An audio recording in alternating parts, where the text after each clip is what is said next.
भैया, क्या सच में रामायण के सबसे शक्तिशाली पात्र हनुमान जी, सुग्रीव जी, बाली व नल आदि बंदर थे? अगर हाँ, तो क्या उनमें इतनी शक्ति हो सकती थी? और सिर्फ शक्ति ही नहीं, वे इंसानों की तरह बात भी करते थे। वे वेदों के ज्ञाता और परम ज्ञानी कैसे हो सकते थे? और उनके अंदर देवताओं की तरह रूप बदलने और आकाश में उड़ने की शक्ति कैसे हो सकती थी? हम हिंदू रामायण और महाभारत को अपना इतिहास मानते हैं। हम मानते हैं कि इन ग्रंथों में लिखी सही बातें सच में हुई थी, लेकिन हम में से ही बहुत से लोग इसे झूठा मानते हैं। सब कुछ किसी लेखक की कल्पना मानते हैं। अगर ये लोग वाल्मीकि रामायण को सही से समझ पाते तो शायद इन बातों पर कभी उंगली नहीं उठाते और रामायण और महाभारत के बारे में इस तरह के विचार प्रकट ना करते।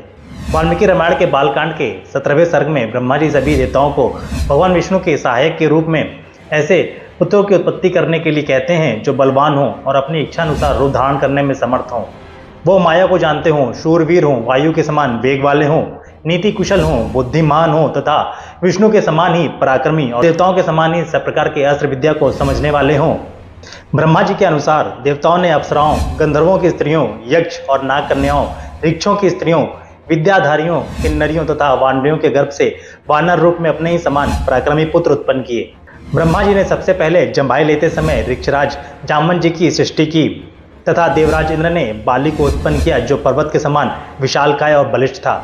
सूर्य ने सुग्रीव को, बृहस्पति ने तार नामक महाकाय वानर को, कुबेर ने गंधमादन को तथा विश्वकर्मा ने नल को और अग्निदेव ने अपने समान ही तेजस्वी नील को उत्पन्न किया।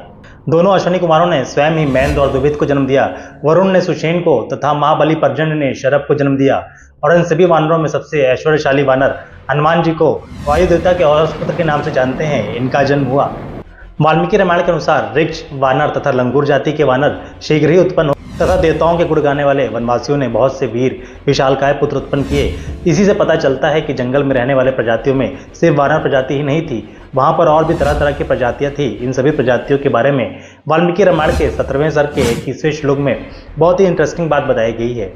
यहाँ पर बताया गया है कि वानर जो हैं वो ऋक्ष जाति और किन्नर जातियों से भी उत्पन्न हुए थे, जो कि साइंटिफिकली भी पॉसिबल नहीं लगता है। इसका मतलब कि ये सभी के सभी मनुष्य ही थे, लेकिन कुछ मनुष्यों ने अपनी जाति का अलग अलग नाम रख रखा था। जैसे कि किसी जाति ने अपना नाम ऋक्ष रख रखा था, वो ऋक्ष की तरह ही रहते थे। किसी ने किन्नरों की तरह रख रखा था, तो कुछ ने अपने कुल देवता के नाम पर अपनी जाति का नाम रख रखा था। ऋक्ष जाति भी मनुष्य ही थी, वानर जाति भी मनुष्य थी और किन्नर जाति भी मनुष्य ही थी। इसका मतलब ये सभी जातियां वन में निवास करती थी और अपनी वेशभूषा अपनी जाति के हिसाब से रख लिया था। इसी वजह से वाल्मीकि रामायण में वानर शब्द पर जोर दिया गया है, ना कि कोई और नाम से हनुमान जी को या किसी और को बुलाया गया है। हम लोग आज उनको बंदर के रूप में समझते हैं, लेकिन ये बिल्कुल भी सही नहीं है, क्योंकि वाल्मीकि रामायण में इसका कहीं भी जिक्र नहीं मिलता है। हमारे वीडियोस से आपको कोई वैल्यू मिलती है तो प्लीज़ इसे लाइक और सब्सक्राइब करें। जय श्री राम।